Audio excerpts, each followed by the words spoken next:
नमस्कार. आज आपण चौथ्या श्लोकाचा अर्थ जाणून घेणार आहोत.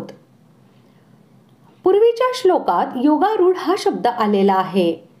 त्याचे लक्षण जाणण्याची इच्छा अर्जुनाला झाल्यावर योगारूढ पुरुषाची लक्षणे भगवंत सांगत आहेत. श्लोक चौथा.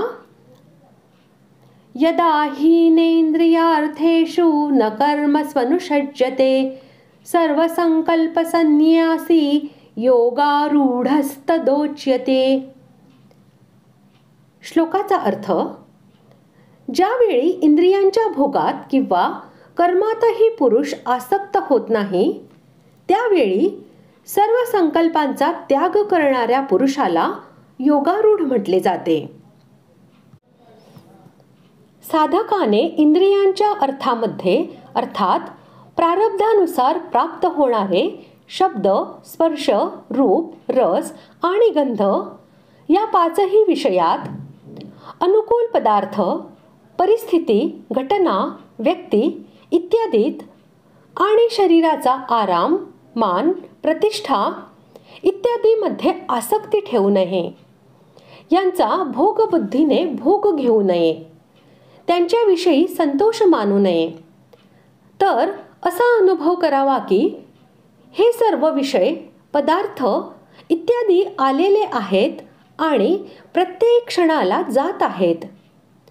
हे येणारे जाणारे आणि अनित्य आहेत, तर मग यात काय खुश व्हावयाचे आहे असा अनुभव करून त्यांच्यापासून अलिप्त राहावे.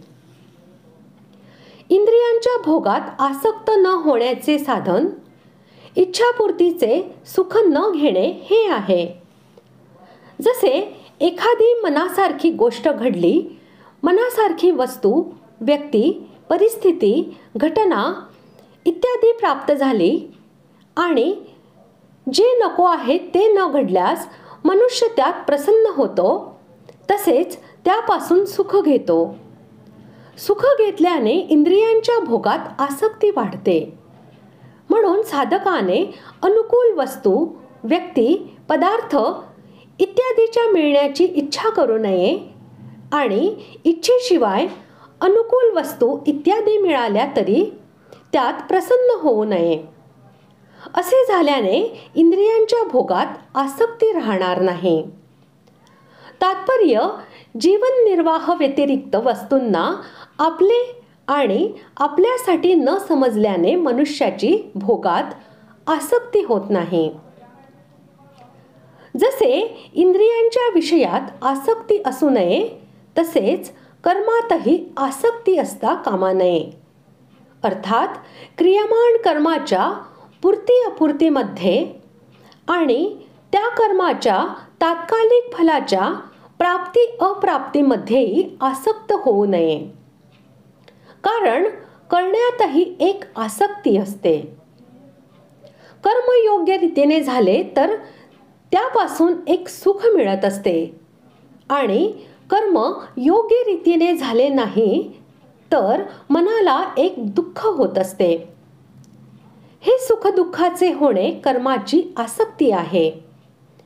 म्हणून साधकाने कर्म तर विधीपूर्वक आणि तत्परतेने करावे, परंतु त्यात आसक्त न होता सावधपणे अलिप्त राहावे की हे तर येणारे जाणारे आहेत आणि आपण नित्य निरंतर राहणारे आहोत. म्हणून त्यांच्या होण्या न होण्याने, येण्या जाण्याने आपल्यात काय फरक पडतो. आपल्या मनात जितक्या स्फूर्ती निर्माण होतात त्यापैकी ज्या स्फूर्तीपासून सुख होते आणि त्याच्या अनुषंगाने असा विचार येतो की आपल्याला असे मिळावे, मग आपण इतकी सुखी होऊ, त्यावेळी अशा स्फूर्तीत लिप्तता असल्याने त्या स्फूर्तीचे नाव संकल्प होते. तो संकल्पच अनुकूलता प्रतिकूलतेला कारण होऊन सुखदायी आणि दुःखदायी होतो. ज्याप्रमाणे सुखदायी संकल्प लिप्तता निर्माण करतो, त्याप्रमाणे दुःखदायी संकल्पही लिप्तता निर्माण करतो. म्हणून दोन्हीही संकल्प बंधनात टाकणारे आहेत. त्यापासून हानी व्यतिरिक्त काहीही लाभ होत नाही. कारण संकल्प आपल्या स्वरूपाचा बोध होऊ देत नाही आणि दुसऱ्यांची सेवा करू देत नाही. भगवंतात प्रेम होऊ देत नाही. भगवंतांचे ठिकाणी मन लागू देत नाही. आपल्या जवळच्या कुटुंबियांच्या अनुकूलही आपल्याला होऊ देत नाही. तात्पर्य, आपला संकल्प ठेवल्याने आपले हित होत नाही, संसाराचे हित होत नाही, कुटुंबियांच्या एखादी सेवा होऊ देत नाही, भगवंताची प्राप्ती होत नाही आणि आपल्या स्वरूपाचा बोधही होऊ देत नाही. यापासून केवळ हानीच हानी होते असे समजून साधकाने संपूर्णपणे संकल्परहित व्हावयास पाहिजे, जे वास्तविक आहेच. मनात येणाऱ्या स्फूर्तींनी जर संकल्पाचे रूप धारण केले नाही तर त्या स्फूर्ती आपोआप नष्ट होतात. केवळ स्फूर्ती निर्माण झाल्याने मनुष्याची तितकी हानी होत नाही आणि पतनही होत नाही, परंतु समय तर नष्ट होतोच, म्हणून ती स्फूर्ती ही त्याज्य आहे. परंतु संकल्पांचा त्याग तर साधकांनी अवश्यच केला पाहिजे. कारण संकल्पाचा त्याग केल्याशिवाय, अर्थात आपल्या मनोनुकूल होण्याच्या इच्छेचा त्याग केल्याशिवाय साधक योगारूढ होत नाही आणि योगारूढ झाल्याशिवाय परमात्म्याची प्राप्ती होत नाही, कृतकृत्यता होत नाही, मनुष्य जन्माचे सार्थक होत नाही, भगवंताचे ठिकाणी प्रेम निर्माण होत नाही, दुःखांचा संपूर्णपणे शेवट होत नाही. सिद्धी असिद्धीत सम राहण्याचे नाव योग आहे. या योगावर अर्थात समतेवर आरूढ होणे, स्थित होणेच योगारूढ होणे आहे. योगारूढ झाल्यावर परमात्म्याची प्राप्ती होते. दुसऱ्या श्लोकात भगवंतांनी हे म्हटले होते की संकल्पांचा त्याग केल्याशिवाय कोणताही योग सिद्ध होत नाही, आणि येथे म्हटले आहे की संकल्पांचा संपूर्णपणे त्याग केल्याने तो योगारूढ होतो.